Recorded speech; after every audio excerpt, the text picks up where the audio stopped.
Somewhat early into your time playing Palworld, you're going to learn that your limitation on how you're going to be able to progress in the game is linked directly to how efficiently you're going to be mining resources, particularly ore. So I'd like to go over the easiest way that you can get yourself some of the best mining pals early as possible in Palworld. As soon as you start off the game, you're going to be having Kadava, who's going to be able to help you do mining as well as gathering and a whole bunch of early tasks very easily. Also at the beginning of the game, you could get your hands on a Rushor, who's going to be mining level 1, but more importantly, they're dedicated to mining level 1. However, once you get to about level 10, 11, 12, 13, you're going to get access to Damud, who's your first level 2 miner.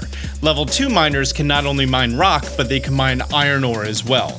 He could also do a little bit of watering and transporting, but the mining is really what we want him for. Right around the same level and a little bit after that, you're going to be getting access to Tombat, who's going to be level 2 mining as well as gathering and transporting. What's also great about Tombat, if you're playing on a server with multiple people on there, is Tombat also works nocturnally. So at nighttime while everyone else is asleep, Tombat is still going to be mining and moving your resources around. But the absolute best miners in the game, there are 2 of them. First is going to be Digtoise, whose partner skill Drill Crusher makes it so that way you can mine resources in a small area very quickly and easily. He's also the first pal you're going to be experiencing with mining level 3. He's fantastic for bringing out in the field and gathering resources. However, he's not the best for being at your base because he's slow, he has a wide figure, and he's cumbersome. With Call him to the party, gather your ore, and go about your day. The best pal is going to be Anubus. Anubis has handiwork level 4, so amazing at crafting, mining level 3, and transporting level 2.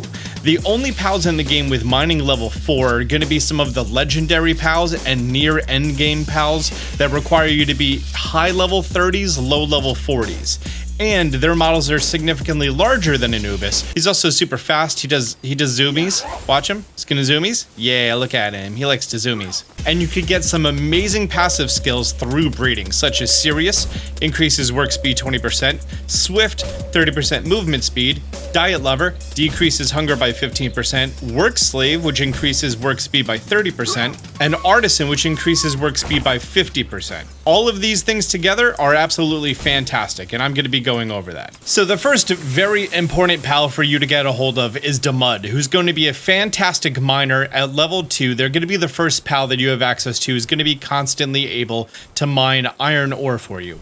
Or strangely enough, internally the game says copper ore, and then you smelt it and then it becomes iron ingots. I don't know exactly what's going on with that. Anyways, even before you get the ability to fly with your first fly pal, you can get yourself a Damud at a lower level by one of the spawning islands. At the top left, you're going to be having the Ice Wind Island, and located right in the middle is a level 14 Damud.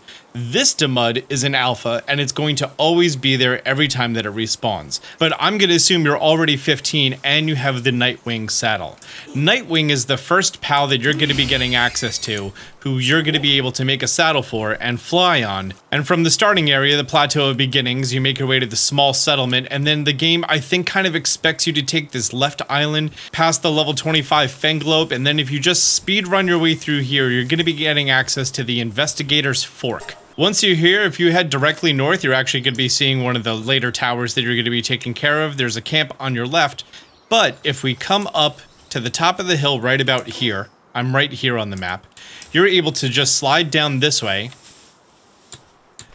use your glider, get a good amount of distance, and make your way directly into the desert. This desert area is considered a hot biome, but all of the pals that spawn in the desert biome, including the Damud that we want, and if we're lucky, we could find a Digtoise. Now, considering that you're finding this guy at level 18, and you're also finding Digtoise here at the same exact level, oh, there he is, Digtoise. What'd I say? Digtoise you're gonna be finding at level 22, and there's a Syndicate Thug camp here. This is a fantastic opportunity for you to bait them to attack this Digtoise over here and bring its health down. Because you might just be level 15 and you can do this at level 15. This is so much more difficult at night. Damn it! Okay, I didn't know that She had a AoE attack and it knocked out my Digtoise. Anyways, you guys get the point, right? The entire desert area can have Digtoise. So from where that Damud was on the Icewind Island, if you see the level 18 Nightwing over here, you can find Digtoise on this coast as well. And this might also be easier for you to find one. It's definitely a priority to go ahead and capture yourself a Digtoise, but then it's another priority for you to get 4 more. That way you can consolidate them and increase your partner skill for Drill Crusher. That's going to allow you to use your Digtoise to farm for materials even faster. Quick side note, I have completed the entire PAL Dex. I am level 50 and I have unlocked all of the ride pals, and I have to say, riding Nightwing again is the absolute worst. But I remember when I first got access to it and I was like, oh my god, this is revolutionary. This is life-changing that I can fly from places.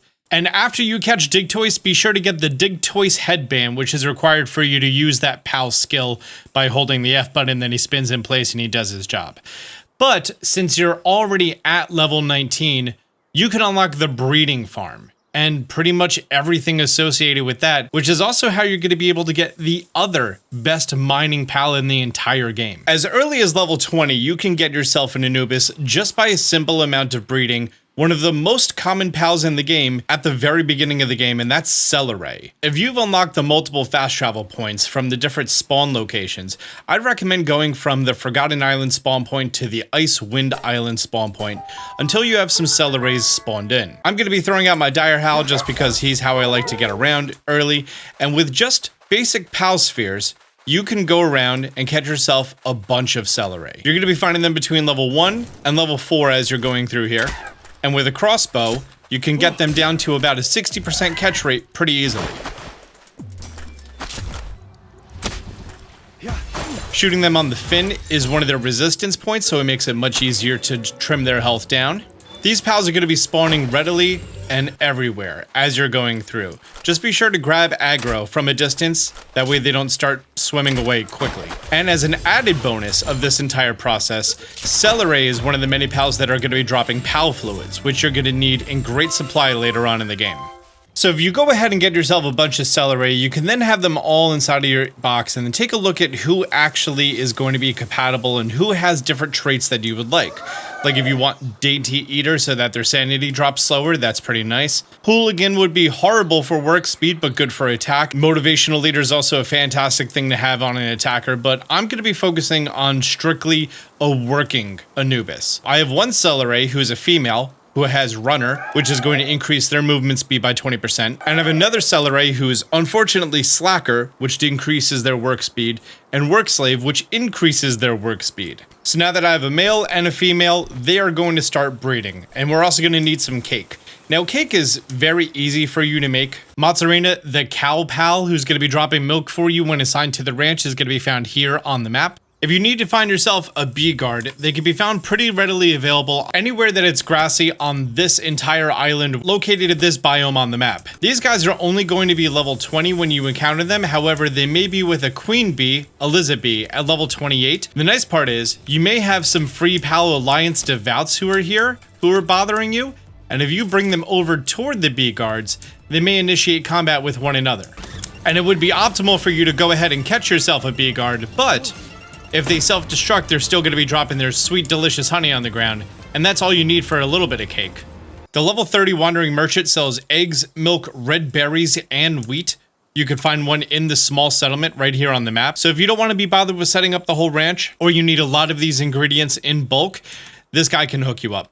And in case you don't have them already, this vendor also has wheat seeds for you to make your wheat plantation. So I went ahead and set up this base location, which has pretty much everything you could possibly need to have a dedicated breeding area. Plenty of sleeping, a breeding area, a ranch, that way you have yourself a chickpea who's going to be making eggs for you. We have a mozzarella who's going to be making milk for us. We have a bee guard who may be one of the more difficult pals for you to actually get a hold of, but they're very common in eggs. Once you're level 15, you start flying everywhere. We have a berry plantation here and a wheat plantation here, and we have a mill to make our wheat into flour.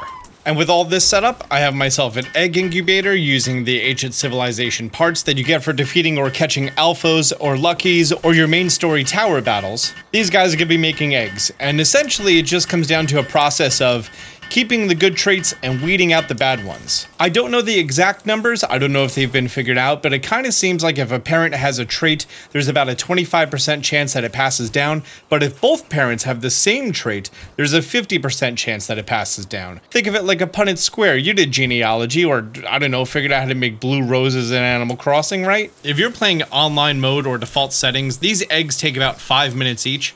I'm playing an offline solo. For purposes of this video, I decided to take my egg time down to 0, so eggs instantly are ready. Now this is funny because we got one Celaray who has the one bad trait, and we have one Celaray who has both of the good traits. So before they're even able to make themselves another little bundle of joy egg, I want to take out the female, because that's who has both of these good traits, swap it in, and we are just going to be breeding these guys down. Once you have one Celaray who has all of the good traits that you want, as this one has runner and work slave, you can stop here.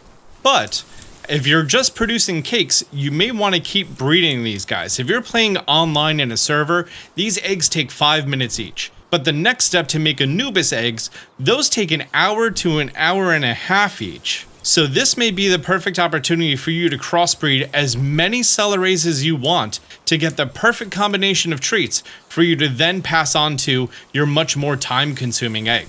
Now, once you're happy with the Celaray that you want from your breeding, the next step is to get the pal that's required for them to breed with, and that pal is going to be Relaxosaurus. I just like to look at the map, and when I see Relaxosaurus Lux as the alpha, I just know that this is one of the fast travel points that they might just be there as soon as I spawn in. We found a single Relaxosaurus. Now, even though this guy is level 20, he's very strong and has a pretty low catch rate. So you may want to come here with a good amount of spheres on level 2, because base PAL spheres, when he's on a low amount of health, is only 3%. And with my effigy, I'm up to 14%. Oh, wow, okay.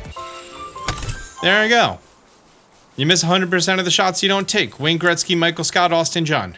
The Relaxosaurus that we just caught has Glutton and Work Slave. Work Slave is a random trait that it had, and I'm fairly certain that Relaxosaurus has a guaranteed Glutton trait when caught in the wild.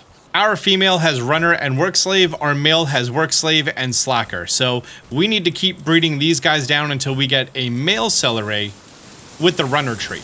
And our very next egg was exactly that. We have a male Celaray with Runner, and we also got a random trait of Burly Body, which is defense plus 20, not too helpful for a resource pal, but not bad at all. So this male Celaray with Runner, Slacker, and Burly Body, and this Relaxosaurus with Glutton and Work Slave. Let's go ahead and assign these two to the breeding camp. Okay, and this Manta Ray and this Brontosaurus went ahead and made a huge rocky egg. If we go ahead and put that inside of our incubator, keep in mind this egg usually takes about an hour to hour and a half. You get yourself an Anubis. Oh, and luckily, we got both of the good traits that we wanted, with Runner and Work Slave. We also had Burly Body passed down, which isn't too useful for us, and unfortunately, we got Glutton passed down. But these guys are going to keep going and keep making more eggs. But once I start to get only the good traits passed down, those are the parents I'm going to be replacing it with, in order to get the undesired traits like Glutton and Burly Body removed from the gene pool. But having your first Anubis at your camp, this guy, what are you? Oh wow, that's some weird hitboxing. He's standing up here and he's attacking the iron ore down there. I mean, I'm not mad at that. Just kind of impressed, really. By the way, Celaray isn't the only breeding combination that can get you an Anubis. It's just the easiest one for you to obtain. So I also want to include some others just in case you happen to have a lower leveled pal that actually has some great traits that you want to pass on. If you have a Rush Ore, you can breed that with a Blaze Mahut, which is admittedly a very mid-late level pal, which is at the very top right of the map. This is the Sanctuary number 3 from the Deep Sands Dunes. If you have a Pen King, which is very readily available as an alpha at level 15, and you happen to hatch a Bushi from a fire egg, that's going to result in an Anubis as well. A Mozzarella, which you absolutely have to have in order to do this process because of the cake, and you happen to get a Prim Noct from an egg or a Beacon. Either of these two pals can breed with a Mozzarella. If you happen to get one of the larger Verdant eggs, a Mossanda may be in there, and you could breed that with a Blaze Howl or a Catris. So here's a few alternatives that may be helpful for you on your journey to get some of those preferred traits passed down. So in my next video, I'm going to be going over all the places that I set up these little shops for mining and resources. And if you're enjoying these videos and you find them helpful, do me a favor. Leave a like down below. If you're new to the channel, be sure to subscribe, turn on notifications here on Austin John Gaming. Until next time, Austin John out.